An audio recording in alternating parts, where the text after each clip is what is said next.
Wow! Nagluto po ako ng pinakbet na puro sili po. Yung green. Ayan po. Sino bang may gusto sa inyo dyan? Hindi ko lang alam kasi ang sarap. Gustong gusto ko itong pinakbet na ito. Sili. Yung puro sili talaga. Ayan. Tapos maraming kamatis, tomato. Ayan. At saka garlic lang. At saka bagoong po. Ayan. Napakasarap po. Ayan. Ang daming kamatis. Ayan o. At saka bawang. Ayan po guys. Yan lang po ang simpleng luto nito. Pero napakasarap talaga. Napakasarap talaga. Kaya, ayan.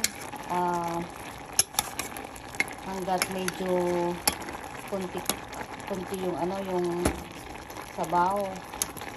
Hindi naman kailangan may sabaw din. Kailang medyo konti lang. Kaya lutuin muna natin. Ayan siya. Puro pakbet na sili guys. Ayan. Ito po yung nabili ko kahapon sa work namin. Ayan po. Kaya ayan, mamaya masarap yung garlic at saka yung tomato. Talagang makakain na lahat yan. Ayan po yung garlic. Kailangan kainin yung garlic at saka tomato. Ayan po. Napakasarap na pinakbet. Nangangamoy pa nga eh. Alam mo, pag nagluluto tayo ng ganito, puro pakbet na sili, kahit di ba nasa second floor kami, nangangamoy yan. Kahit nasa hagdanan ka, naamoy mo. Ayan, ganyan kasarap ang sili. Parang yung appetite mo nakakain ay parang talagang napapakain ka di oras. Ayan po. Ang ginagawa ko dito mga lalab ay pag medyo matigas-tigas na yung seed, 'di ba? May mga seed minsan. Yung mga iba ay parang matigas na yung seed, 'di ba? Tinatanggal ko po siya, hinihiwa ko tapos tinatanggal ko po yung yung seed na matitigas na. Pero yung malalamot, iniiwan ko, syempre masarap 'yun.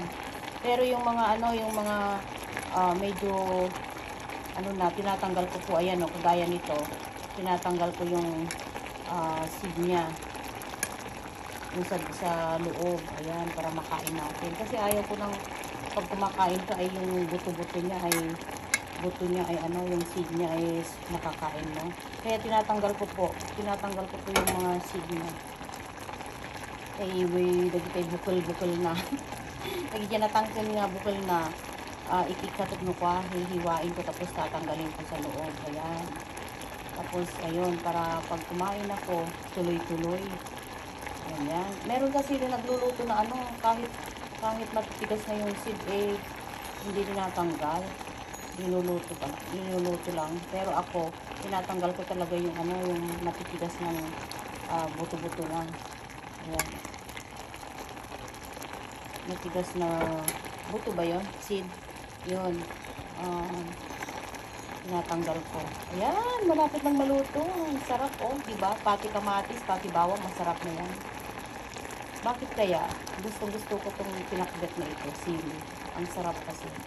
Napakasimple ng pagluto. Bagoong lang. Sibuyas, bawang. Ayan. Tubig. Ayan po. At saka kung gusto mong lagyan ng pampasarap, pwede mo rin lagyan ng nor cubes, ganyan kung gusto mo. Pero hindi ako gumagamit ng Detsin mga lalay. Hindi po ako gumagamit. Ganyan lang po siya. Ang sarap.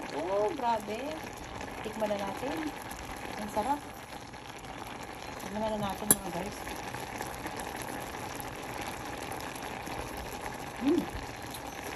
Sarap. Parang gusto ko nang kumain. Thank you so much. Ayan. Tutuin ko lang konti and then okay na po. Para yung bawang at saka uulapin natin yan. Okay, thank you so much for watching guys. Luto na po.